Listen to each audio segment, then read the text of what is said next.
Assalamualaikum warahmatullahi wabarakatuh. Selamat pagi, siang, sore kepada rekan-rekan semua. Pertama-tama kami mengucapkan terima kasih kepada dosen mata kuliah Manajemen Risiko, Ibu Veronica Santi Paramita yang telah mengizinkan kami untuk melakukan presentasi pada kali ini. Izinkan kami dari kelompok 9 untuk memperkenalkan diri dengan beranggotakan Sabita Halimahtu Zahro, Irmawati, Salsa Nabila Tania, Zulfah Tunima, dan saya sendiri Abelia Febriana. Untuk hasil analisis kami pada kali ini berjudul Implementasi Manajemen Risiko pada UMKM Yakes Fresh Juice. Baik, di sini saya akan menjelaskan mengenai latar belakang dari hasil penelitian yang kami lakukan. Usaha mikro kecil dan menengah atau yang biasa disebut dengan UMKM memainkan peran yang sangat penting dalam perekonomian Indonesia, memberikan kontribusi terbesar terhadap produk domestik bruto atau PDB dan menyerap sebagian besar tenaga kerja. Pada tahun 2022, UMKM berkontribusi sebesar 60,5% terhadap PDB dan menyerap 90,9% tenaga kerja. Salah satu sektor UMKM yang berkembang pesat adalah bisnis minuman, seperti jus buah dan sayuran yang dipicu oleh meningkatnya kesadaran masyarakat mengenai hidup sehat.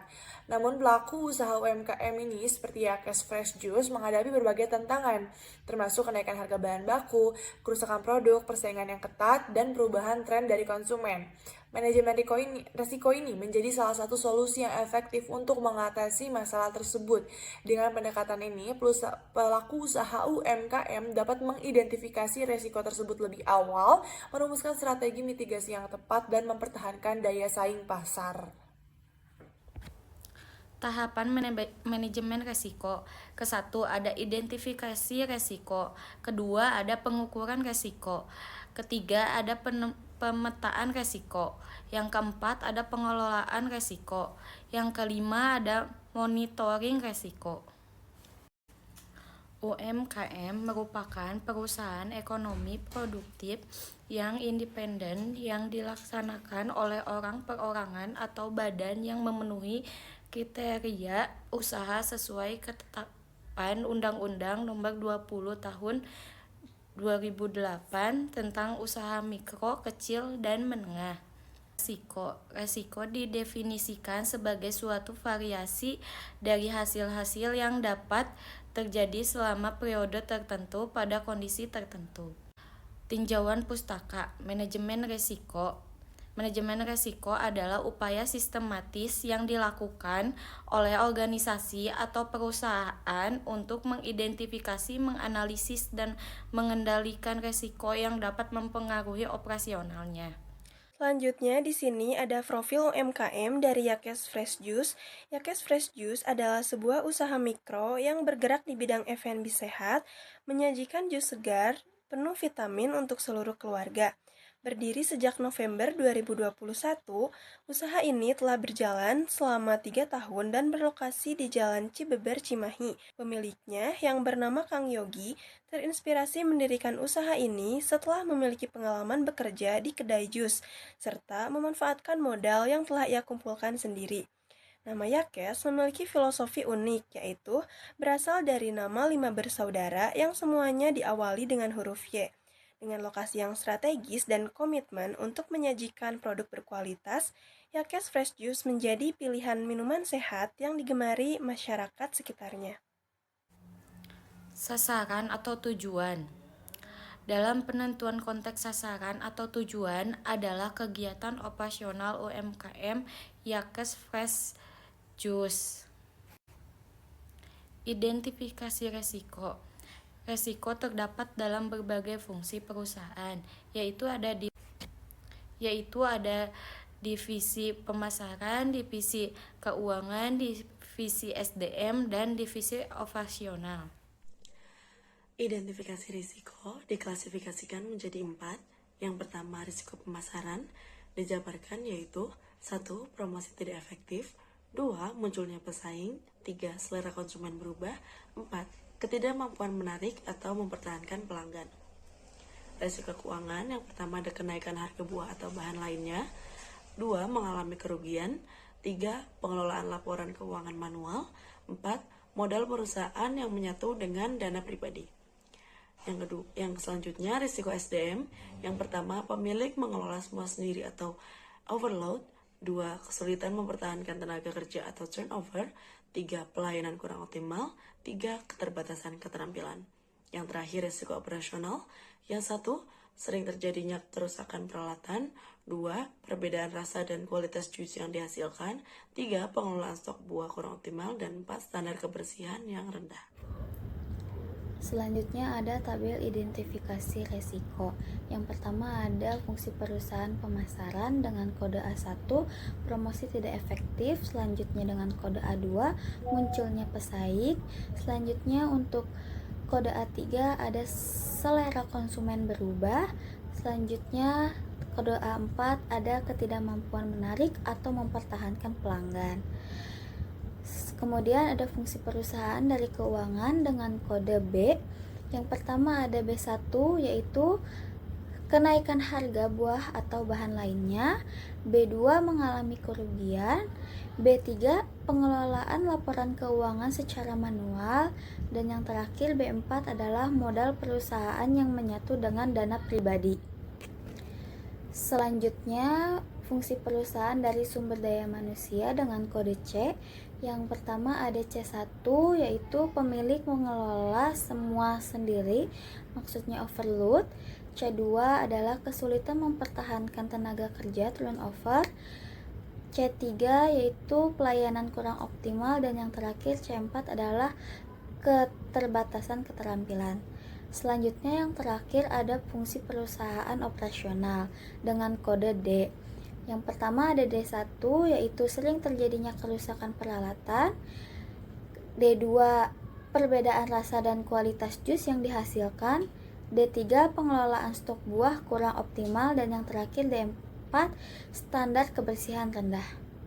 Seperti yang bisa teman-teman lihat, ada dua tabel di mana ini pengukuran risiko yang kami lakukan yang terdiri dari risiko probabilitas dan risiko dampak. Untuk risiko probabilitas, untuk skalanya kami menggunakan skala 1 sampai 3. Skala 1 dengan frekuensi rendah dengan keterangannya 1 sampai 2 kali per bulan. Untuk skala yang kedua dengan frekuensi sedang, keterangannya 3 sampai 4 kali per bulan. Sedangkan untuk skala yang ketiga dengan frekuensi tinggi, untuk keterangannya itu lebih dari 5 kali per bulan untuk resikonya. Sedangkan untuk resiko dampak, untuk skalanya kami sama menggunakan skala 1 sampai 3. Untuk dampaknya pada skala yang pertama, skala 1 dampaknya kurang dari Rp500.000 dengan keterangan rendah. Untuk skala yang kedua, range antara Rp500.000 sampai dengan Rp1.000.000 dengan keterangan sedang. Dan skala yang ketiga dengan dampak lebih dari Rp1.000.000 dengan keterangan tinggi. Baik, di sini saya akan menjelaskan mengenai tabel matriks pengukuran risiko. Untuk skala tingkatan risikonya 1 sampai 3 termasuk kategori rendah, untuk 4 sampai 7 masuk kategori sedang, dan untuk 8 sampai 10 itu masuk kategori tinggi. Yang pertama, pada fungsi perusahaan pemasaran dengan identifikasi risiko promosi tidak efektif, probabilitas 1, dampak 1 dengan skor 1 maka kategori rendah. Kemudian munculnya pesaing, probabilitas 3, dampak 3 dengan skor 9 maka masuk kategori tinggi. Selanjutnya ada selera konsumen berubah, probabilitas 2, dampak 2 maka skornya 4 masuk kategori sedang. Kemudian ada ketidakmampuan menarik atau mempertahankan pelanggan, probabilitas 3 skalanya, dampak risiko 3 maka skornya 9 masuk kategori tinggi. Kemudian untuk fungsi perusahaan fungsi keuangan, yang pertama ada kenaikan harga bahan atau buah, untuk probabilitasnya 1, dampak 2, maka skornya 2, masuk kategori rendah. Yang kemudian ada mengalami kerugian, probabilitas 2, dampak 3, maka dengan skornya 6, masuk kategori sedang. Selanjutnya ada pengelolaan laporan keuangan secara manual, probabilitas 3, dampak 1 dengan skala skornya 3, masuk kategori rendah. Selanjutnya ada modal perusahaan yang menyatu dengan dana pribadi, probabilitas 2, dampak 2 dengan skor 4, maka masuk kategori sedang. Selanjutnya kita ke fungsi perusahaan sumber daya manusia atau SDM. Yang pertama ada pemilik mengelola semua sendiri atau overload, probabilitasnya 2, dampak 1, maka skornya 2 dengan kategori rendah. Selanjutnya, kesulitan mempertahankan tenaga kerja atau turnover, probabilitas 1, dampak 3, dengan skor 3 maka masuk kategori rendah. Selanjutnya ada pelayanan kurang optimal, maka probabilitasnya 2, dampak 1, dengan skor 2 maka masuk kategori rendah. Selanjutnya ada kurangnya keterampilan, dengan probabilitas 1, dampak 1, hasilnya 1, untuk skornya maka masuk kategori rendah. Dan untuk operasional, fungsi operasi yang terakhir, yang pertama kerusakan peralatan, probabilitasnya 2, dampak 2, dengan skor 4, maka masuk kategori sedang. Kemudian ada perbedaan rasa dan kualitas jus yang dihasilkan, probabilitas 2, dampak 1, maka skornya 2 dengan kategori rendah. Kemudian ada pengelolaan stok buah yang kurang optimal, probabilitas 2, dampak 2, dengan skor 4 maka masuk kategori sedang. Dan yang terakhir ada standar kebersihan rendah dengan probabilitasnya 3, dampaknya 1, maka untuk skornya 3 dengan kategori rendah. Nah, di sini bisa teman-teman lihat pada grafik pemetaan risiko terdapat 4 kuadran. Untuk kuadran yang pertama ini, risiko yang mengancam tujuan perusahaan. Terdapat kode dari identifikasi risikonya B2, A2, A4, A3, B4, D1, dan D3 itu masuk dari kuadran 1. Untuk selanjutnya ada kuadran 2. Risiko berbahaya yang jarang terjadi, itu ada C2 dan B1 untuk identifikasi risikonya. Kemudian ada kuadran 3, di sini ada C1, C3, D2, B3, dan D4. Untuk kuadran 3 ini risiko yang terjadi secara rutin pada perusahaan. Dan yang terakhir ada kuadran 4 yang terdiri dari A1 dan C4, yaitu kuadran risiko yang tidak berbahaya. Untuk pengendalian risiko dan strategi, yang pertama ada dari pemasaran dengan risiko promosi tidak efektif, lalu pengendalian risikonya risk retention, lalu penanganannya melakukan promosi di media sosial atau mengadakan promo yang menarik dengan cara memanfaatkan ulasan atau saran pelanggan apa yang mereka harapkan dari promosi kita, lalu melakukan promosi dari mulut ke mulut. Selanjutnya, risiko munculnya pesaing. Pengendalian risikonya risk reduction, penanganannya meningkatkan keunggulan kompetitif seperti seperti inovasi produk serta harga yang kompetitif. Selanjutnya, risiko selera konsumen berubah, pengendalian risikonya risk avoidance, penanganannya melakukan riset pasar secara berkala untuk mengikuti tren konsumen atau selera konsumen.